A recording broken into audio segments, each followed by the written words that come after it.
बिस्मिल्लाहिर्रहमानिर्रहीम। अस्सलाम वालेकुम नाज़रीन, मैं हूँ साकिब बशीर। बात करेंगे सुप्रीम कोर्ट से एक बड़ी खबर आई है। मखसूस नशिस्तों के केस में चीफ जस्टिस काजी फ़ाइज़ ईसा और जस्टिस जमाल खान मंदोखेल उनकी जानिब से, क्योंकि इससे इख्तलाफ किया गया था अक्सरीती फैसले से, तो अकलीती फ़ैसला जो उनकी जानिब से 12 जुलाई को दिया गया था, उस पर आज 22 अक्टूबर को उसका जो अकलीती तफसीली फैसला है वो आया है। लेकिन उसी के साथ चीफ जस्टिस काजी फ़ाइज़ ईसा उनका एक इजाफी नोट भी है, मतलब अकलीती तफसीली फैसला भी है और उसके साथ उनका इजाफी नोट भी है।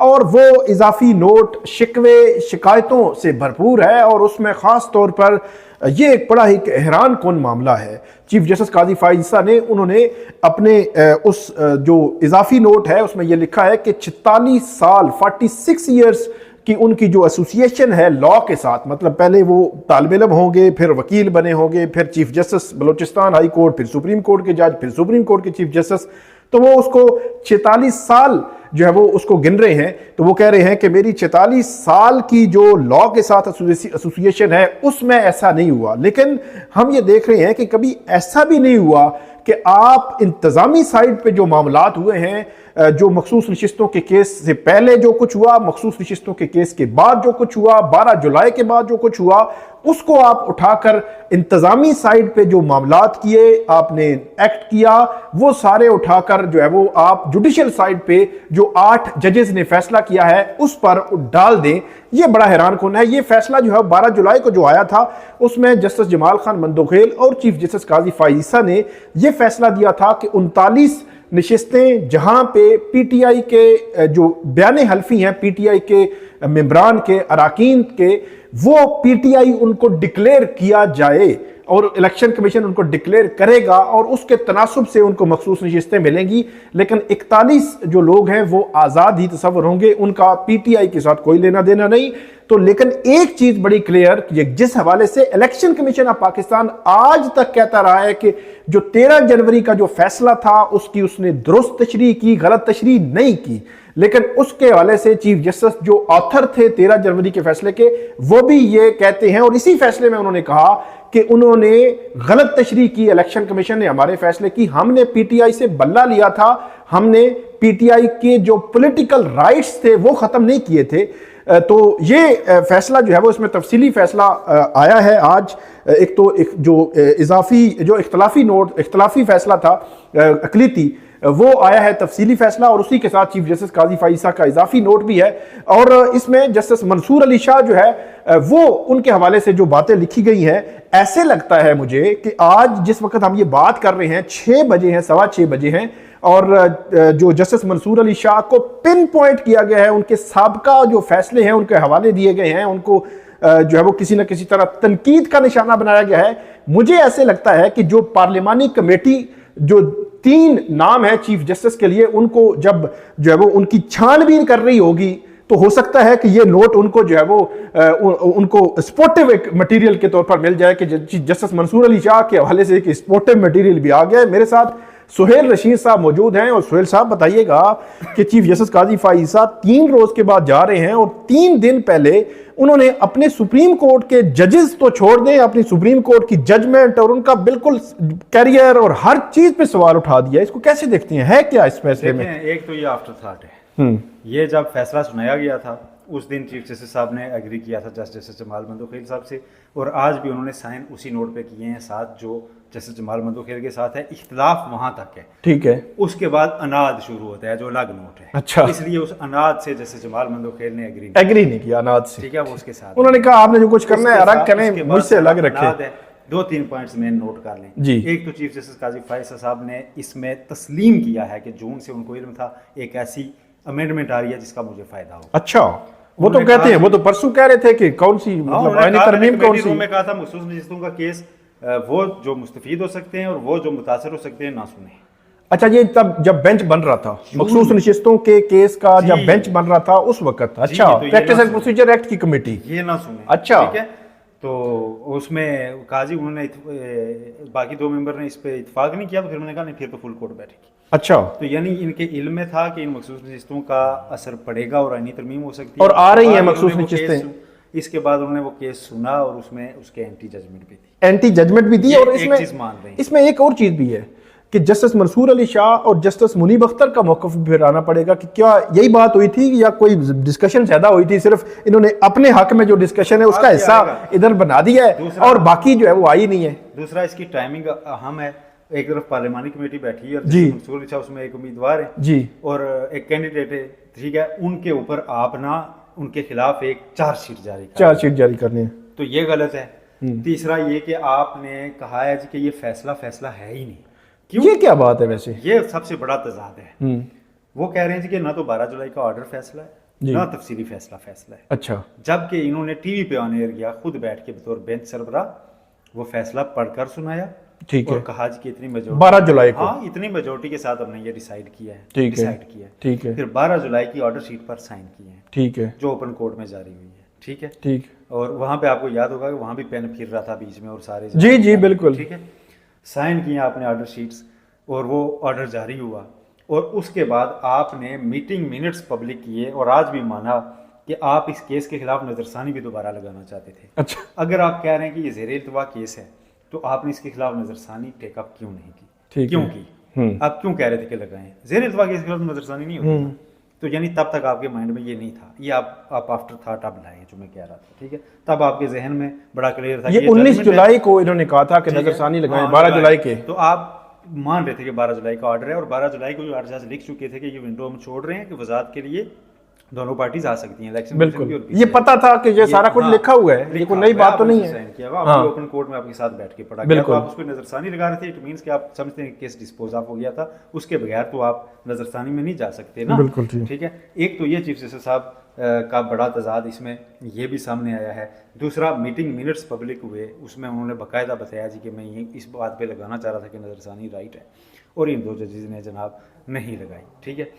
अब आप जाके ये लिख रहे हैं जी कि वो फैसला नहीं है, फैसला ही नहीं है, वो फैसला ही नहीं है, आप उस पर अमल दरामद की बाइंडिंग नहीं ये है। 13 में से एक जज कह रहा है, हाँ जी, 13 में से एक जज कह रहा है। दूसरी तरफ देखें, दूसरी तरफ दूसरा भी साइड देखें, जस्टिस जमाल मंदोखेल के साथ जो इनका नोट है उसमें बड़ी अहम एक चीज़ आई है। उसमें अहम चीज़ ये आई है कि जस्टिस जमाल मंदोखेल ने लिखा और इन्होंने एग्री किया कि 39 कम अज कम ऐसे लोग हैं पीटीआई के जिनको पहले तो ये कहा जी कि इलेक्शन कमीशनर आरोज ने गलत लोगों को पीटीआई के लोगों को आज़ाद डिक्लेयर किया, ये मान लिया, ये बहुत बड़ी बात है, फैसले की गलत तशरीह हुई है, ये दोनों ने माना है, ठीक है, इनके भी साइन है उस नोट पे, ठीक है, कि गलत तौर पे इलेक्शन कमीशन ने। और फिर ये आगे लिखा जी कि पीटीआई और वो 39 अरकान हमारे सामने नहीं हैं, लेकिन हम उनके कॉन्स्टिट्यूशनल राइट्स को प्रिजर्व करने के लिए इस मामले का नोटिस ले सकते हैं। अच्छा, यानी मुकम्मल इंसाफ हो सकता है, बिन मांगा रिलीफ दिया जा सकता है, बिन मांगा रिलीफ, ठीक है, ये भी मान लिया,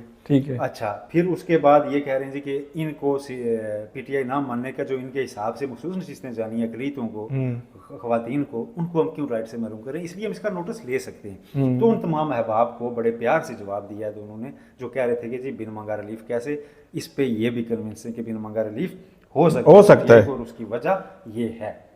तो ये सिचुएशन है अभी तक। बिल्कुल ठीक है सोहेल साहब। अच्छा, आगे बढ़ते हैं।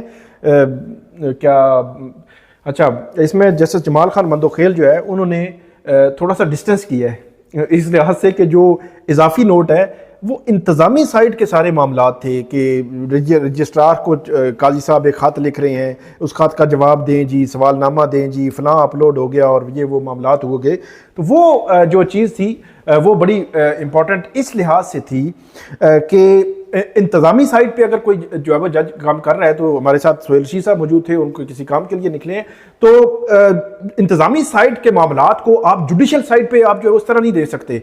तो पूरी जो जजमेंट जो है वो अगर आप पढ़ें तो उस जजमेंट में ये जो बात है कि ये 12 जुलाई का फैसला है ही नहीं, 12 जुलाई का जब फैसला नहीं है, और वो कहते हैं क्यों नहीं है, वो कहते हैं जी मखसूस नशिस्तों के फैसले में इन 8 जजेस ने एक रास्ता रखा था कि उसमें आप कोई भी वजाहती अगर वजाहत चाहिए हो तो आप वजाहत दे सकते हैं। तो क्योंकि उन्होंने वजाहत देते रहे तो इससे तासुर मिलता है कि ये फैसला मतलब अभी तक कंटिन्यूटी है या इस तरह का, तो फैसला है ही नहीं।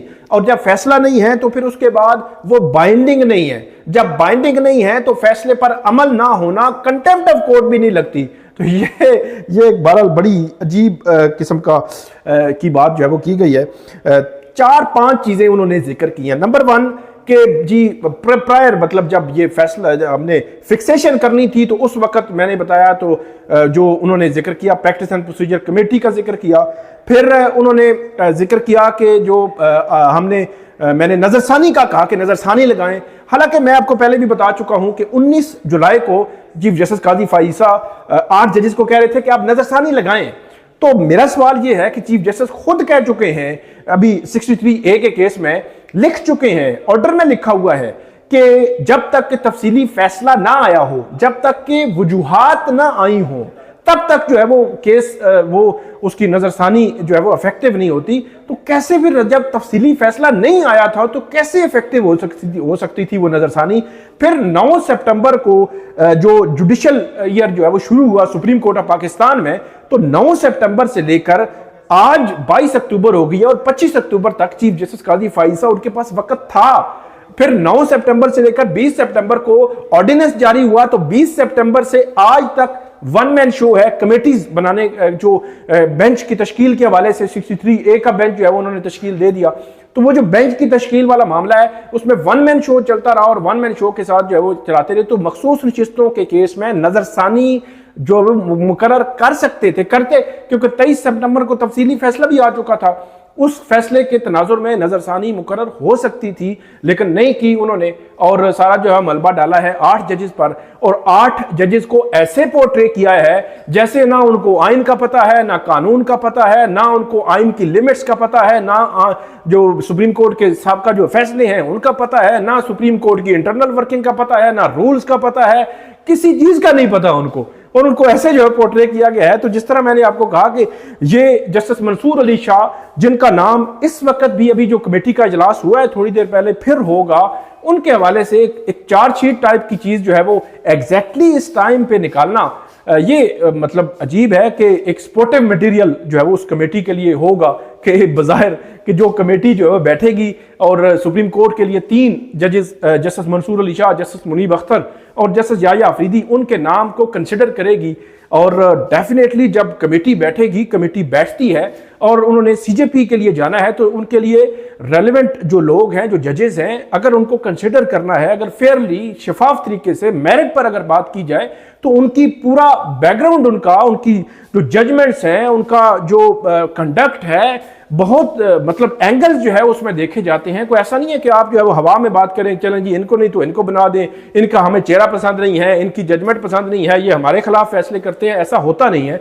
लेकिन बहरहाल जो सपोर्टिव मटेरियल दिया गया है, अब ये देखेंगे कि ये कैसे होता है। लेकिन जो इजाफी नोट है वो 44 साल जो हिस्ट्री उन्होंने देखी, उसमें उसके तनाजुर में अगर देखा जाए तो हाँ, ये भी हमने कभी नहीं देखा कि आप एक इंतजामी हेड अगर हैं तो इंतजामी हेड जुडिशल साइड पे किए जाने वाले सारी वर्किंग पर ऐसे क्वेश्चंस उठाएं कि आपने साथी जजेस को थोड़ा सा नीचा दिखाने की कोशिश करें, ये भी जो वो कहीं नहीं देखा। फिर आप फुल कोर्ट में एक जज हैं, आपकी भी बतौर जज है, आपकी एक ही राय है। ऐसा नहीं हो सकता कि आप जो है वो 8 जजेस को गालियां निकालना शुरू कर दें या इस किस्म का जो माहौल जो है बना लें। 8 जजेस की अपनी राय है, अब बाकी 2 जजेस की अपनी है, जो बाकी 2 जजेस बचे हैं उनकी अपनी है, आपकी एक अपनी राय है। तो ये जो तफसीली फैसला जो है वो जारी किया है, जो इख्तलाफी फैसला था चीफ जस्टिस काजी फाइसा, जस्टिस जमाल खान मंदोखेल का, और उन्होंने इसमें वो एक पॉइंट एडमिट हुआ कि जो इलेक्शन कमीशन था उसने सुप्रीम कोर्ट के 13 जनवरी के उस फैसले की गलत तशरीह की थी, जिसकी वजह से सारा ये कोहराम मचा। इसमें जो 8 जजेस ने फैसला किया और मुकम्मल इंसाफ की बात की थी, वो इसीलिए थी कि ये बात जो है वो फरवरी या मिड फरवरी या जब मखसूस नशिस्तों के लिए आप लिस्टें दे रहे थे या शामिल हो रहे थे तब से शुरू नहीं होती। जब सुप्रीम कोर्ट के अकलीती जो बेंच है, अकलीती जो जजमेंट में जो बेंच दो जजेस हैं, वो भी ये कह रहे हैं, आखिर जज है 13 जनवरी के, कि आपने गलत तशरीह की कि तो फिर क्यों सुप्रीम कोर्ट को माजी में नहीं जाना चाहिए। जब पूरा एक पॉलिटिकल स्ट्रक्चर आपने लाया, एक पॉलिटिकल पार्टी से मुतलका जो वोट देने वाले उनके वर्कर्स थे या आम लोग थे, शहरी थे, जो वोट का उनका राइट है वो अफेक्ट हुआ, तो क्या सुप्रीम कोर्ट के इस गैर मामूली सूरत हाल को नहीं देखना चाहिए था? बहरहाल ये अब तफसीली फैसला आया है, देखते हैं कि अब फर्दर क्या होता है। 3 दिन बाकी हैं। चीफ जस्टिस काजी फाइज ईसा साहब मजीद जो है वो क्या क्या चीज़ें जो है वो आती हैं सामने, आपको अपडेट करते रहेंगे। हमें फीडबैक दीजिएगा। अल्लाह हाफिज़।